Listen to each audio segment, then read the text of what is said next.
평안하셨습니까? 아멘. 추석들 잘 보내셨죠? 네. 우리 고전님 감사합니다. 아멘. 오늘도 이 한 시간에 우리 은혜 받는 한 시간 되시기 바랍니다.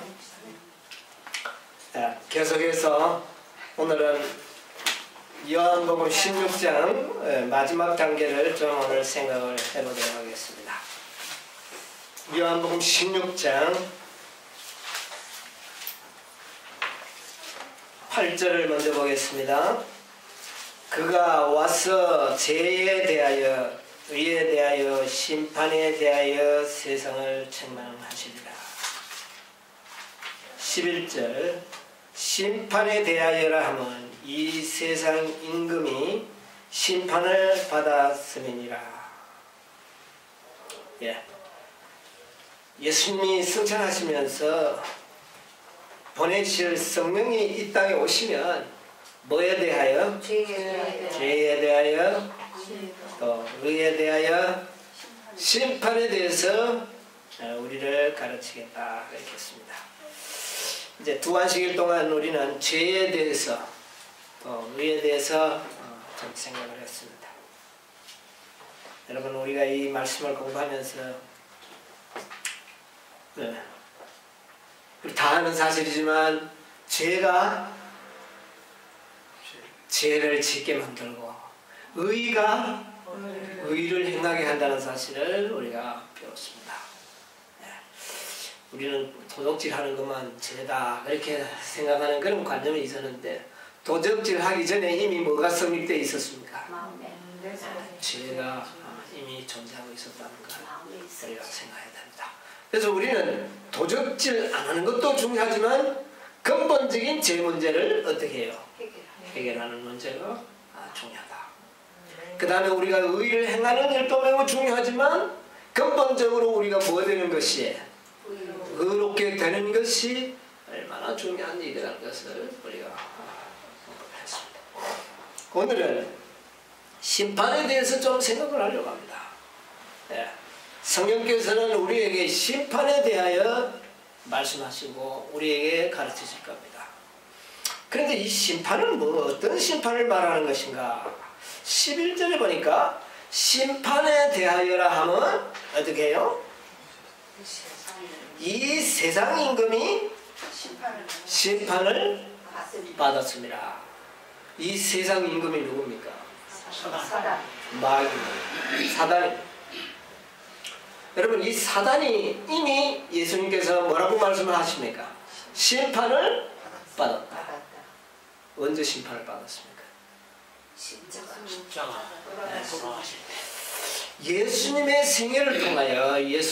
생애를 통하여 결과적으로 사단은 뭐를 받게 됐습니까? 심판을 받게 되는 것입니다. 여러분 우리도 예수님의 생애가 우리를 심판하게 된다는 사실을 기억하시기 바랍니다. 우리 이사야 26장 9절에 보면 이런 말씀이 있습니다.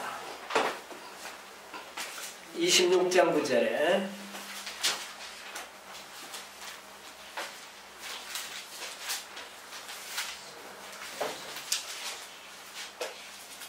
밤에 내 영혼이 주를 사모하였은즉 내 중심이 주를 간절히 구하오리니 이는 주께서 땅에서 심판하시는 때에 세계의 거민이 의를 배움이니이다. 뭐 하실 때에? 심판하실 때에 모든 거민들이 뭐를 배우겠다고요? 의를 배우게 될 것이다. 여러분 오늘 우리가 심판을 연구하게 되는 것은 결과적으로 뭐를 배우기 위함입니까? 의를 배우게 될 것이다. 그래서 사단이 받은 심판, 주님께서는 사단을 심판하셨습니다. 우리도 어떻게 하실 겁니까? 우리도 심판을 하실 겁니다. 우리가 사단이 받았던 심판을 우리도 받게 될 것인데 사단이 어떤 심판을 받았는가?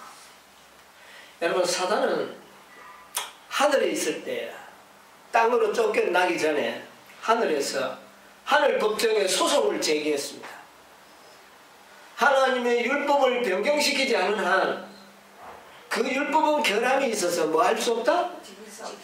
순종할 수가 없다 하는 그런 이의를 제기했습니다. 심판이 있어야 되겠죠. 거기에 대한 확고한, 과연 사단의 말이 옳은 것인지 그의 주장이 옳은지 옳지 않은지를 뭐 해야 되는 것입니까? 심판하게 될 것입니다. 그래서 사단은 예수 그리스도가 오셔서 그 사단이 제기한 그 모든 소송을 예수님께서 심판하신 것입니다. 우리 부조와 선지자 가운데 보면 이런 말씀이 있어요. 사단은 하나님이 천사들에게, 부조와 선지자 42페이지, 하나님이 천사들에게 율법을 부과하신 것은 불공평한 일이며 당신의 피조물에게 굴복과 순종을 요구하는 것은 그분이 단순히 자신을 높이고자 함이라고 말하였다. 그러므로 하늘 거민들과 온 세계 앞에 하나님의 정부는 공의로우며 그분의 율법은 완전하다는 것을 증명할 필요가 있었다. 사단이 뭐라고 주장을 했습니까? 천사들에게 뭐를 부과한 것은? 율법을 부과한 것은? 율법을 부과한 것은 불공평한 일이다. 하늘에도 법 조문이 있을까요? 없을까요? 아마 있을 것 같아요. 그죠? 의로운 자는 의로운 관계 속에서의 어떤 규정이 있을 것이다. 이렇게 좀 상상을 해봅니다. 악한 자에게는 악한 자에게 적합한 뭐가 있습니까? 규정이 있죠. 규정. 그게 바로 우리에게 주어진 뭡니까? 십계명. 십계명. 이 십계명은 선한 자에게 주어진 법이 아니고 악한 자에게 주어진 법입니다. 예, 악한 자는 뭐 하게 되니까요? 도적질하게 되고 거짓말하게 되고 악한 자는 사람을 죽이게 되니까 그 악한 자들을 규제할 수 있는 법을 만든 것이 바로 십계명입니다. 이 십계명은 의인들을 위하여 준 게 아니고 악의 범죄한 인간들을 위하여 주어진 겁니다. 그래서 이 법은 반드시 지켜져야만 되는 법입니다. 안 지키면 어떻게 될까요? 심판을 받는 게 아니라 안 지키면 죽는 거예요. 이거 살 수가 없죠. 이것은 그래서 이 십계명은 안 지키면 안 됩니다. 누구든지 지켜야 됩니다. 누구든지. 예수 믿는 사람은 지키는 것이 아닙니다. 다 지켜야 돼요. 자, 그래서 하나님께서는 의인들에게도 어떤 약간의 규정은 있으리라고 봅니다. 우리가 예수님께서 하늘에 계실 때에 그의 모든 천사들을 위한 하나의 얘기 보니까 율법을 부과하셨다. 부과하셨다는 표현을 보니까 천사들에게도 어떤 율법의 규정들이 주어졌다는 것을 좀 상상할 수가 있어요. 그런데 사단은 이것을 어떻게 했습니까? 이건 말이지 천사들에게 이런 규정이 뭐 필요하냐 이렇게 항의를 했다는 것을 알게 됩니다. 요즘 우리 인간 사회도 어떻습니까? 우리가 이렇게 친한 사이에 무슨 법이 필요하냐 이렇게 이야기하죠. 친한 사이일수록 뭐가 필요합니까? 법이 좀 필요합니다. 그래서 하나님께서는 우리가 친한 사이일수록 법을 더 사실은 어떻게 해요? 잘 지켜줄 때에 그 사랑이 영속될 수가 있죠. 그게 참 중요합니다. 그 다음에 또 사단은 69페이지에 보면 부조와 선지자 이렇게 또 주장했습니다. 사단은 하나님이 불공평하시며 그분의 율법에 결함이 있고 우주의 행복을 위하여 그것을 변경해야 할 필요가 있다는 것을 증명하려고 애써왔다. 율법을 공격함으로 그는 그 율법의 제정자의 권위를 뒤엎으려고 하였다. 대쟁투에서 하나님의 율례에 결함이 있어 변경해야 되는지 혹은 완전하여 변할 수 없는 것인지가 나타나게 될 것이다. 예, 사단은 하나님의 율법이 결함이 있고 불공평하기 때문에 지킬 수 있다, 없다 그랬습니다. 없다. 지킬 수 없다. 예, 이렇게 하늘 소송에 이 일을 제기했습니다. 재판정에. 그리고 또 사단은 이런 이야기를 했습니다. 시대 소망 가운데 보면 사단은 하나님의 사랑의 율법을 이기적인 율법으로 나타낸다. 하나님의 율법조차도 어떤 법이라고요? 이기적인 율법이다. 이렇게 이 일을 제기했다. 그는 우리 인간이 그 율법의 계명들을 순종하는 것이 불가능하다고 선언했다. 예수께서는 이런 기만을 폭로시키실 것이었다. 그는 우리 중 한 사람이 되어 순종의 모범을 보여주실 것이었다.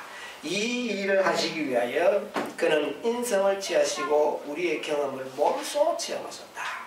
그러므로 저가 범사의 형제들과 같이 되심이 마땅하다. 예수님이 인간이 되는 것은 마땅하다. 똑같은 인간이 된다. 그러므로 예수께서는 모든 일에 우리와 한결같이 시험을 받으셨다. 그는 우리가 당하는 모든 시험을 겪었었다. 그는 자유롭게 쓰도록 우리에게 주어지지 않는 능력을 당신 자신을 위하여 조금도 사용하지 않았었다. 그는 사람으로서 시험을 다하시고 하나님께서 그에게 주신 능력으로 승리하셨다. 자, 이제 사단이 어떻게 심판을 받는지 보십시오. 예수님께서는 이 땅에 오셔서 사람으로서 하나님의 율법을 어떻게 해요? 온전히 순종을 했습니다. 그러므로 이제 사단이 하나님의 율법을 지킬 수 없다는 말은 이제 어떻게 됐습니까? 그 거짓이 드러나. 이게 심판이에요. 여러분, 심판이 벌을 주고 뭐 이런 심판만 생각하는데 그것은 심판받은 자들에게 주어지는 하나의 집행심판에 불과한 것이죠. 먼저 심판이 있습니다. 어떤 죄가 있느냐, 이것입니다. 그리스도께서는 당신의, 이거는 시대의 소망 762페이지에 있는 말씀입니다. 그리스도께서는 당신의 생애와 죽음을 통하여 하나님의 공의는 그분의 자비를 손상시키지 않을 뿐만 아니라 죄는 용서받을 수 있고 하나님의 율법은 의로우며 온전히 순종할 수 있다는 사실을 입증하셨다. 입증하셨다는 말은 거기에 대한 사단에 뭐가 있었다는 것을 반증하는 겁니다. 예, 의의 제기했다는 것을 말합니다. 율법에 대한 사단의 비난은 반박을 당했다. 하나님께서는 인류에게 그분의 사랑의 명백한 증거를 주셨다. 이 모든 사단이 이렇게 정죄를 받고 완전히 그의 비난이 거짓임을 나타난 것은 무엇을 통하여 나타난 겁니까? 예수님의 완전한 품성에 의하여 이런 결과가 나타난 겁니다. 성령이 우리 모든 인간들이 깨닫게 되기를 원하는 심판은 바로 이런 심판입니다. 우리가 받을 심판은 도적질을 했느냐 거짓말을 했느냐 이런 심판이 아닙니다. 과연 우리가 하나님의 율법을 하나님의 뜻과 원칙하에 지켰느냐 안 지켰느냐, 거기에 대한 심판입니다. 그 심판은 할 수 있는 유일의 자격은 그리스도의 무엇입니까?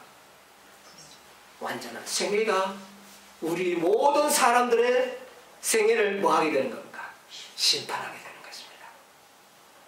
그래서 그리스도의 생애와 다른 것이 있다면 그는 뭐하는 것입니까? 형벌받을 자로 결말이 나는 것입니다.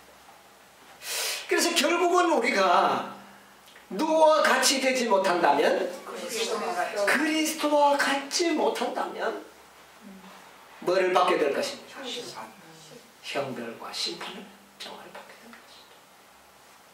매우 중요한 이야기 아닙니까? 아멘. 우리가 그리스도와 같은 그렇게 많은 의를 행할 수는 없지만은 그의 마음과 그의 모든 생애의 원칙이 우리의 생애의 원칙과 어떻게 되어야 돼요?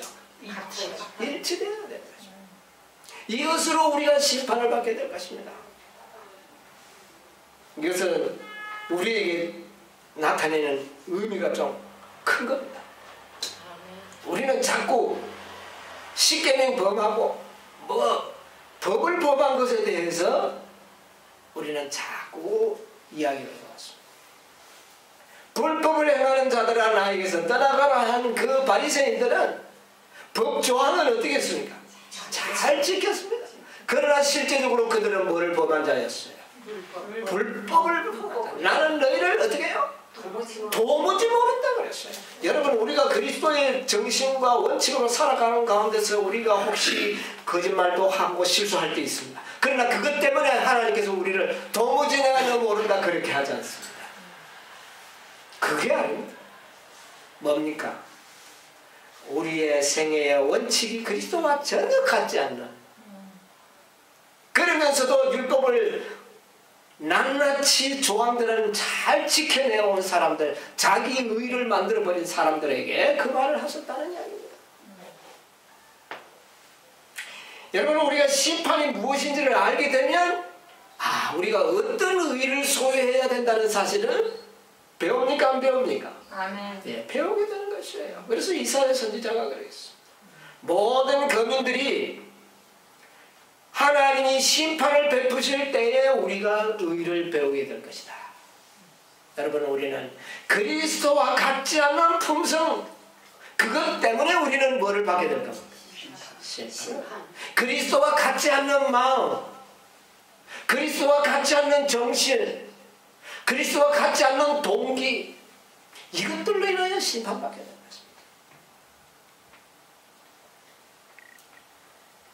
우리 요한복음 12장 31절에 한번 봅시다.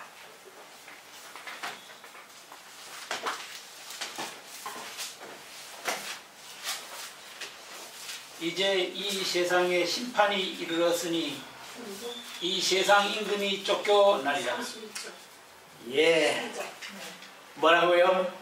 누가 쫓겨날 것이라고요? 세상 임금이 쫓겨나리라. 이 세상에 심판이 이르렀으니 이제 예수님의 생애가 온전한 하나님의 사랑을 증거했기 때문에 이제는 뭐가 임한 것입니까? 심판이 임한 것입니다. 그 전까지는 그리스도의 생애를 통하여 하나님의 완전한 품성이 나타나기 전까지는, 하나님의 사랑이 나타나기 전까지는 누구를 심판하지 못했습니까? 사단을 심판하지 못했습니다. 그러나 이제는 예수님의 생애에서 완전한 하나님의 사랑이 나타났기 때문에, 여러분, 예수님께서는 법 조항은 어떤 면에서는 얼핏 보면 잘 못 지킬 것 같습니다. 왜냐하면 안식일에 뭐를 막 행했습니까? 용자 거치고 뭐 침상을 들고 가도록 만들고, 안식일에 일부러 병을 고치고, 밀밭 사이에서 뭐 미리삽 잘라 먹는 것도 가만 놔두고, 안식일에 요리하지 말라 그러는데 요리도 하고. 여러분, 그러나 바리새인들보다도 오히려 그러면 바리새인들이 더 잘했는지도 모르고. 또 잘했지. 그러나 예수님께서는 그런 것이 아니었습니다. 우리가 천사의 말을 할지라도, 모든 것으로 구제하고 내 몸을 불사르게 내어줄지라도 뭐가 없으면, 사랑이 없으면 아무것도 아니라고는 이 원칙에 비했을 때, 이 바리새인들의 율법 지키는 것은, 그것은 하나님의 율법과는 전혀 상관이 없는 법이었다는 것을 우리가 알게 되는 것입니다. 여러분, 우리가 오늘날 많은 사람들이 하나님의 율법을 지키지 못한다고 하는 주장을 펴는 사람들이 있습니다. 이런 사람들이 이미 뭐를 받은 사람들이에요? 이미 심판 받았어. 또 심판할 건덕지가 없어요. 많은 사람들이 십계명을 공공연하게 범하고도 양심에 별로 어떤 문제를 일으키지 않으셔서 살아가는 사람이 있습니다. 그거는 이미 십계명을 범한 자들은 이미 뭐를 받은 자들입니다. 그 율법에 의하여 이미 심판 받아버린다. 우리는 더 높은 하나님의 품성에 의하여 심판을 받게 될 것입니다. 우리는 하나님의 뭐를 지킬 수 있다? 율법을 지킬 수 있다. 순종할 수 있다. 우리는 믿고 있습니다. 이제 우리가 심판을 받아야 됩니다. 과연 우리가 하나님의 율법을 순종했느냐고 말입니다.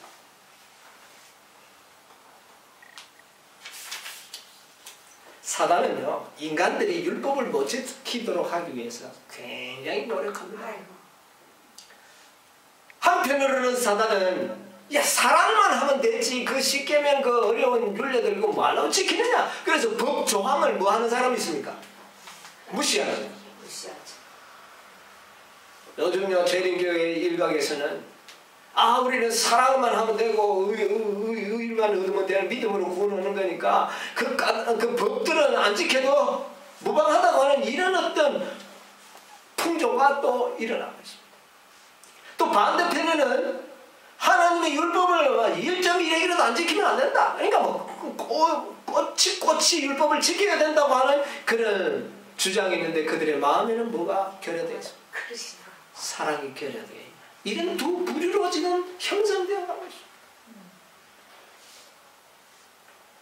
여러분, 우리는 사단처럼 우리들에게 법이 뭐가 필요하냐, 법조항이 왜 필요하냐, 사랑만 하면 되지.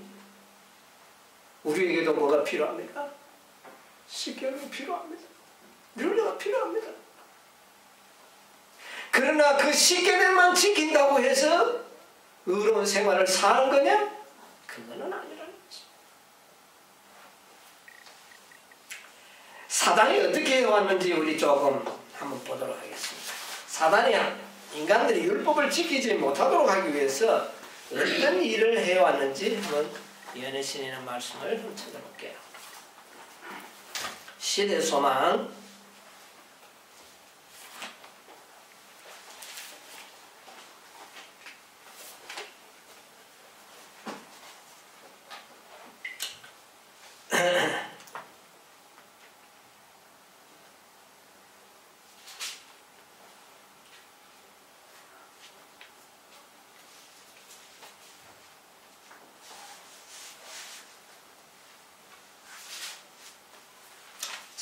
28페이지, 9페이지 한번 보겠습니다.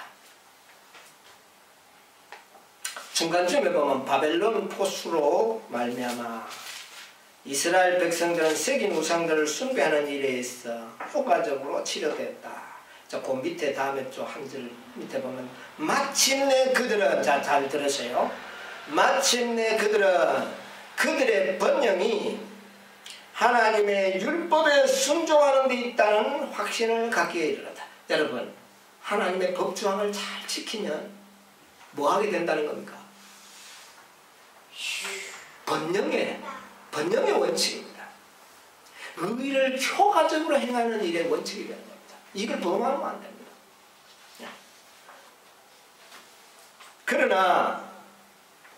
그러나 너무도 많은 백성들에게 있어서 순종은 사랑에서 우러나온 것이 아니다. 율법을 지키기는 잘 지켰는데 어떤 분들은 그것이 사랑의 동기에서 온 것이 아니다. 그 동기는 이기적이었다. 그들은 뭐를 깨달아? 율법을 잘 지키면 국가가 뭐 한다는 거? 부강. 그러니까 그들은 율법을 잘 지켰는데 뭐가 부강하도록 하기 위해서? 나라가 부강해. 이거는 그리스도의 정신입니까? 이기주의지. 나라가 잘 되도록 하기 위해서. 나라가 잘 되는 것은 결과예요. 우리가 하나님의 율법을 잘 순종하면 나라가 잘 되는 건 결과인데 결과만을 보기 위하여 뭐를 지킨 겁니까? 오늘날 우리가 율법 지키는 것도 그래 11급 나야만 복을 받는다. 이런 주로 가기 쉽다는 거죠. 그들은 국가가 강대해지는 수단으로서 외면적으로 하나님을 섬겼다. 이스라엘 백성들이 그렇게 한 거예요. 그들은 세상에 빛이 되지 않고 우상 숭배의 유혹을 피하기 위하여 세상을 멀리했다. 하나님께서는 모세를 통하여 주신 지시 가운데 이스라엘 백성이 우상 숭배자들과의 교제에 제한을 가하셨다. 그런데 이러한 지시는 그렇게 해석되어 왔다. 이것은 그들이 이방 나라의 풍습을 따르는 것을 방지하기 위한 것이었지 그들과 교제하는 것을 끊도록 하는 것은 아니었다. 여러분 잘 아세요. 그러나 그들은 그들과 다른 나라들 사이에 분리의 장벽을 세우는데 이용했다. 유대인들은 예루살렘을 그들의 천국으로 바라봤고 하나님께서 이방 나라들에게도 인자심을 베푸지는 않으실까 시기했다. 하나님께서 이방 나라를 뭐 할까봐? 축복을 베푸실까봐 그들은 걱정을 했다. 여러분, 우리도 놀랄 필요 별로 없습니다. 우리도 그래요. 우리도 다른 어떤 무리들이 잘 될 때에 별로 그렇게 기쁨을 맛보지는 못하는, 여러분, 우리의 이 사고방식이 완전히 이기적이라는 겁니다. 완전히 생각이 바뀌어야 돼요. 얼마나 바뀌어야 되는지 모릅니다. 여러분, 계획운동 잘 되면 기분이 우리가 별로 안 좋겠습니까?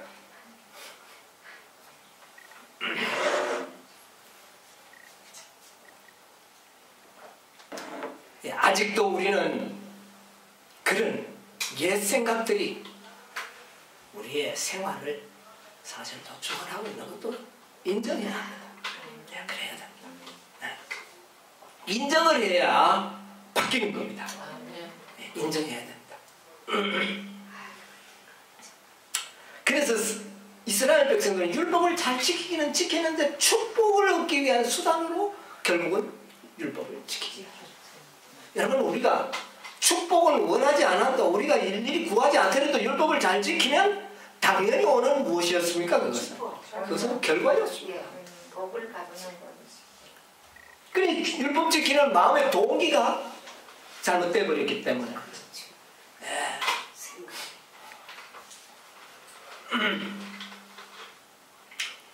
바리새인들이 규칙들을 어떻게 했습니까? 매우 까다롭게 만들었습니다. 그리고 아주 율법을 아주 까다로운 율법으로 만들었습니다. 그 이유가 뭔지 아십니까? 그들은 자신도 모르게 사단에게 기만을 당한 자들이었어요. 사단은 하나님의 율법은 지킬 수 있다 없다? 없다 그랬어요. 왜 율법을 까다롭게 만들었을까요? 지킬 수 없도록 하기 위해서. 지킬 수 없도록 하기 위해서. 율법을 까다로운 율법을 만들었던 것입니다. 하나님의 율법을 지킬 수 없도록 만들기 위해서 율법의 표준도 높이고 까다롭게 만들어서 하지 않는 자들은 조금이라도 못 미치는 자는 뭐를 받게 만들고요? 정죄받게 만들고. 이게 하나님의 율법이고, 정죄받을 때에 그 마음에 뭐가 생겨날까요? 정죄받을 때요. 내가 정죄받을 때 나에게도 뭐가 생겨납니까? 미움이, 증오심이, 나도 정죄하고 싶은, 이건 뭐를 지킬 수 없는 상태로 뭐라고 합니다. 율법을 지킬 수 없는 상태로 뭐라고 합니다. 그래서 하나님의 율법을 까다롭고 아주 정죄하는 하나의 수단으로 삼는 그런 법으로 만든 것이 바로 바리새인들이었어요. 이거 왜 그렇게 하느냐? 뭐를 지킬 수 없게 하기 위해서. 율법을 지키지 못하도록 하기 위해서. 과거에 우리도 어떻게 했습니까? 자꾸 뭐를 많이 했습니까? 조금만 뭐 하면은 자꾸 정죄하려고. 그래서 정죄를 받을 때 기분이 좋아요, 나빠요? 나쁘죠. 마음에 있던 사랑이 어떻게 됩니까? 식어져 버려. 이거는 뭐를 지키지 못하는 겁니다. 율법을 지키지 못하도록. 여러분, 우리가 이런 기만 속에서 우리가 살아온 것입니다. 자, 잘 들어보세요.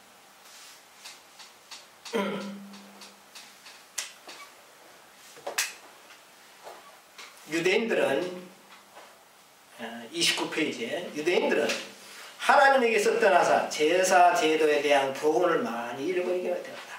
이 제사 제도는 그리스도께서 친히 제정하신 것이었다. 이 제도는 각 부분의 그분을 가리키는 표상이었다. 이 제도에는 생명력과 영적 미가 가득 차 있었다. 여러분, 제사 제도에는 아주 생명력이 풍부했고 영적인 아름다움이, 품성의 아름다움이 가득 차 있었다는 겁니다. 그러나 유대인들은 그들의 의식에서 영적 생명을 상실하였으며 죽은 형식에 집착하였다. 여러분, 우리가 자꾸 형식을 추구해 나가도록 사단은 우리를 유혹할 겁니다. 그분을 의지하는 대신에 희생제물과 그 자체를 신뢰했다. 제사장과 랍비들은 그들이 잃어버린 것을 보충하기 위하여 그들을 자신의 여러 규정들을 많이 만들어냈다. 이 사람들이 잘 안 하니까 이제 어떻게 하면 뭐를 많이 만듭니까? 규정을 만듭니다. 규정을. 그래도 안 하니까 또 어떻게 합니까? 또 규정을 더 많이 만들고 더 강한 규정을 만듭니다. 이 규정들이 엄격하여질수록 하나님께 대한 사랑은 더욱 적게 나타난다. 사단이 하나님의 율법을 지키지 못하도록 하는 방법이 뭔지를 우리가 의를 배우시게 되기를 바랍니다. 그들은 자신의 성결함을 의식의 다과로 측정하였으나 마음은 자성과 위선으로 가득 찼다. 그래서 자신들은 지키겠기 때문에 자기들은 다른 사람보다 어떤 생각을 갖게 된다. 우월감을 갖게 되고 영적 교만을 갖게 되는, 이것은 저절로 그렇게 되는 겁니다. 왜? 다른 사람은 못하고 자기는 뭐 했으니까? 했으니까.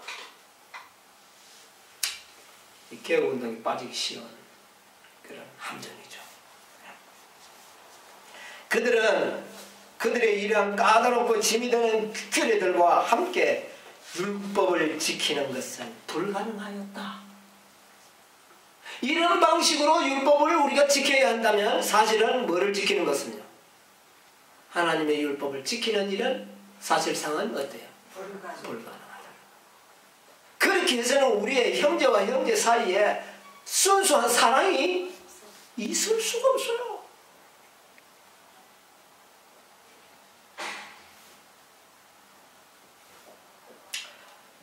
하나님을 섬기고자 하는 자들로서 랍비의 규례들을 지키려고 힘써본 자들은 무거운 부담에 눌려 애를 썼다.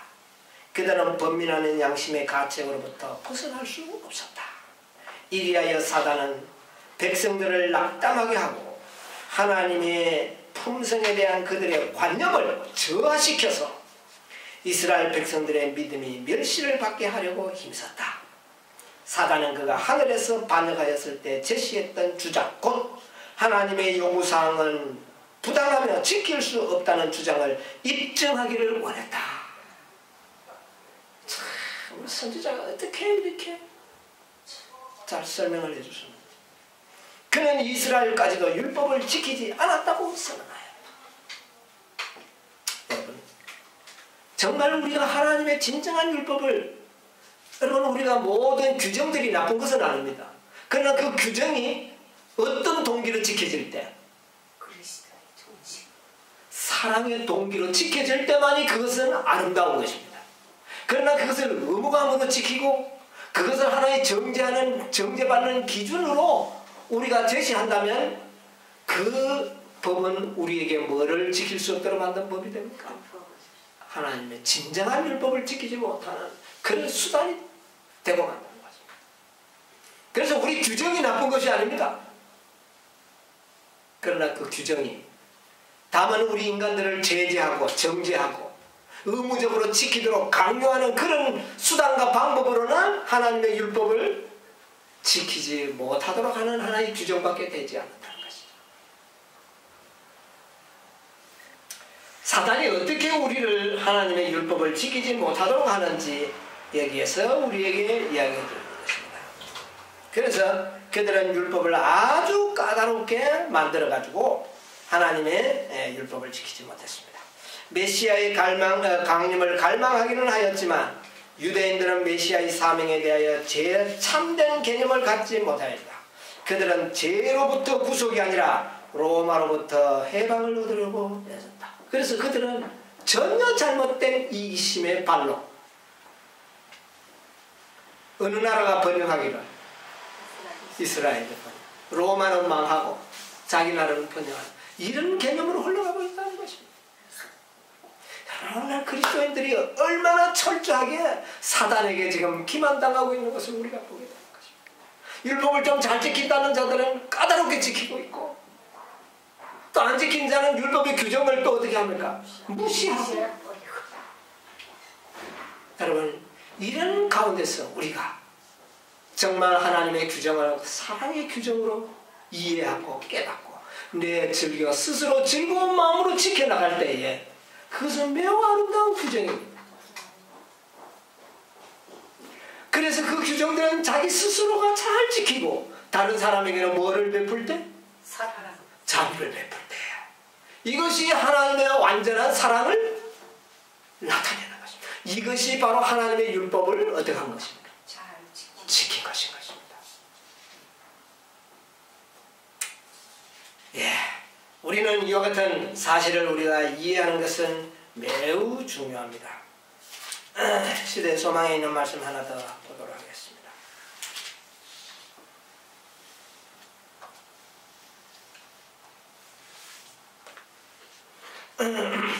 예수 그리스도의 생애는 법조항을 스스로는 어떻게 했습니까?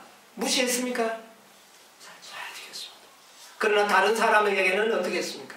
그 법조항을 강요했습니까? 하지 않았습니다. 예수님의 모든 생애가 과연 의를 어떻게 나타내는지를 우리에게 잘 모범으로 보여주셨어요.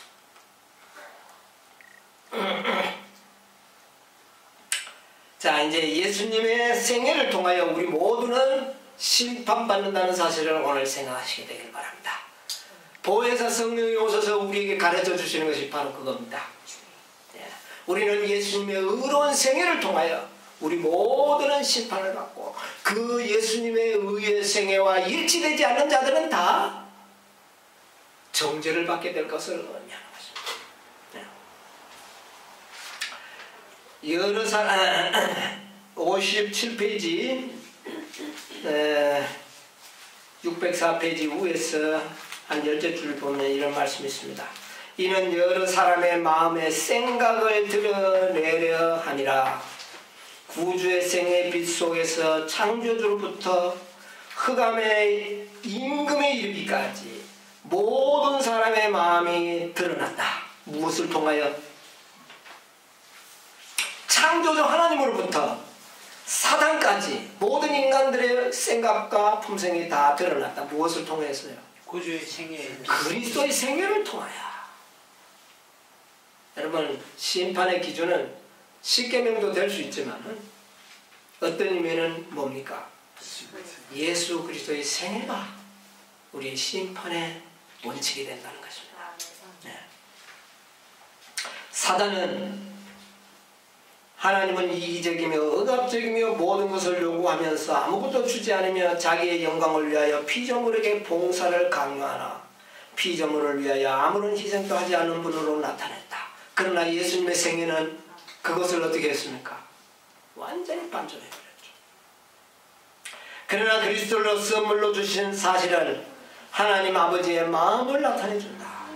이 사실은 우리를 향하여 하나님의 생각이 재앙이 아니라 평안이라는 것을 증거한다. 이 사실은 또한 죄에 대한 하나님의 증오심은 뭐처럼? 죽음처럼 강하나 죄인에 대한 사랑은 죽음보다 더 강하다고 선언한다.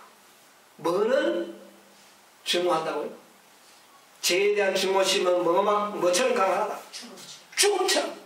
예수 그리스도가 생명을 버리고 그렇게 그 죄에 대한 증오심은 강하지만 죄인을 사랑하는 것은요? 죽음보다 더 강한 사랑을 나타낸다. 우리를 구원하시는 사업에 착수한 그분께서는 그 사업을 완성하는 데 필요한 것이라면 아무리 귀한 것도 아끼지 않으실 것이다. 우리의 구원에 필요한 진리를 뭐에 필요한? 구원에 필요한 진리입니다. 여러분, 진리를 연구할 때도 과연 구원에 필요한지 안 한지를 생각해 보시기 바랍니다. 구원에 필요 없는 것들을 연구하는 우리들이 많이 있습니다. 엉뚱한 들 함정에 빠지죠. 여기 분명히 구원에 필요한 진리를 알려주지 않거나 자비의 기적을 행하지 않거나 어떤 신적인 매체도 사용하지 않은 채 남겨놓는 일은 결코 없을 것이다. 은혜 위에 은혜가 주어지고 은사 위에 은사가 주어진다. 하나님의 온갖 보화가 주께서 구원하시려는 자들에게 개방되어 있다. 하나님께서는 우주의 부유함을 모으시고 무한한 능력의 자원을 펼쳐놓으신 후에 그 모든 것을 그리스도의 손에 맡기면서 이 모든 것은 다 사람들을 위한 것이다. 하나님께서 하늘에 있는 모든 것을 다 누구를 위하여 사용하도록? 사람들을 위하여 사용하도록 주신다.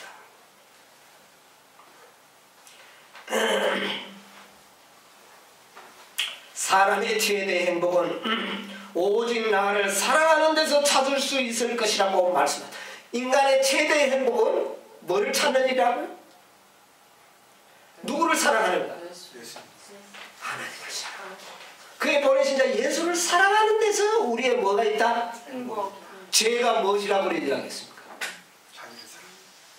죄가 하나님에게서부터 표대가 어떻게 해요? 빗나가 버린 것이 죄라 그랬죠. 표대가 빗나가면 그것은 뭡니까? 죄. 우리의 사랑의 표대는 뭡니까? 하나님이십니다. 우리의 사랑의 표대가 하나님에게서 자기에게 오든지 그 표대가 돈으로 가든지 명예에 가든지 어떤 다른 분에게 간다면 그것은 이미 뭡니까? 그게 죄라는 것입니다. 갈바리 십자가에서 사랑과 이기심이 서로 대립하였다. 이기심도 사랑이잖아요. 참된 사랑과 거짓 사랑이 대립한 것입니다. 여러분, 우리의 사랑도 이기심의 사랑이라면 그것이 비록 아름다운 것이라 할지라도 하나님 보실 때는 더러운 뭐와 같습니까? 걸레와 같다는 것입니다. 부모가 자식을 사랑하는 그 사랑 참 아름답죠. 그러나 그것도 하나님 보실 때는 어떨까요? 그것도 자기 자식이니까 사랑하기 때문에 하나님이 보실 때는 그것도 우리가 볼 때는 그 정말 부모가 자식을 사랑하는 사랑은 매우 아름다운 것이지만 누가 볼 때는 하나님이 보실 때는 그것도 뭐다? 더러운 것. 하나님의 사랑은 뭡니까? 자기 사랑, 자기 자녀도 사랑하지만 누구도요? 이웃을 원수의 자녀도 그렇게 사랑할 때 그것은 누구의 사랑일까요? 그게 하나님의 사랑이죠. 이런 원칙이 십자가에서 대결했다는 것입니다. 십자가에서 여기서 그들의 본성이 각각 최고로 표현되었다. 사단의 본성과 하나님의 본성이 어디에서 최고로 나타났다? 십자가에서. 그래서 우리는 십자가를 통해서 하나님의 품성을 보게 되는 것입니다. 거기에서 우리는 심판의 규정이 있습니다. 이것보다 잘못된 사랑은 하나님이 용납하십시오.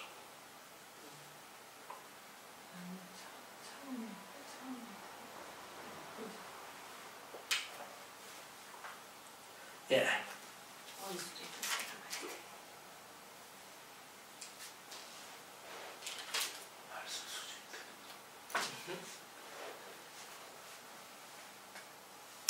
그리스도의 생애와 죽으심으로 말미암아 사람들의 생각이 또한 백일하에 드러났다. 여러분, 우리는 결국 뭐에 의하여 심판받습니까?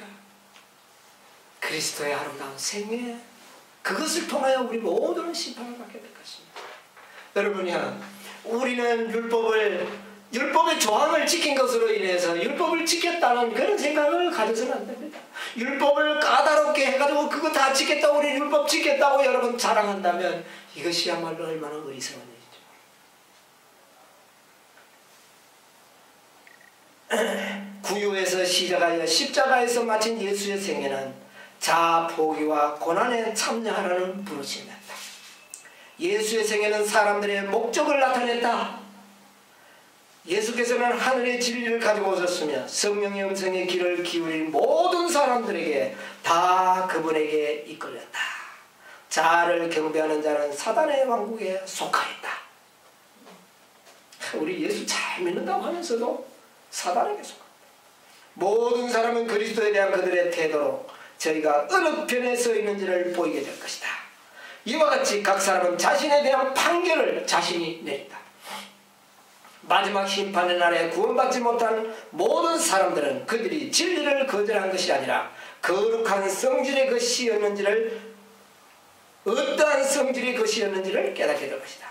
십자가가 제시될 것이요 그 십자가의 참뜻이 범죄로 말미암아 어두워졌던 각 사람의 마음에 이해될 것이다. 신비한 인생의 재물이 달려있는 갈발리의 광경 앞에서 죄인들은 정죄를 받게 될 것이다. 심판을 받게 될 것이다. 여러분, 성령께서 바로 이런 심판을 우리에게 말씀해주고 있는 것입니다. 사단이 하나님의 품성을 곡해시키고 오해했던 것처럼 오늘날 모든 인생들이 하나님의 품성을 오해하고 있습니다. 우리는 예수 그리스도의 품성을 통하여 우리 자신이 율법에 지키는 동기, 우리의 생각의 동기, 우리의 행위의 동기들이 다 나타나게 될 것입니다. 이것으로 인하여 우리의 최종적인 심판을 받게 될 것입니다. 이 심판에서 의롭다함을 받는 저와 여러분의 생애가 되시길 간절히 바라면서 말씀을 마치겠습니다. 아멘.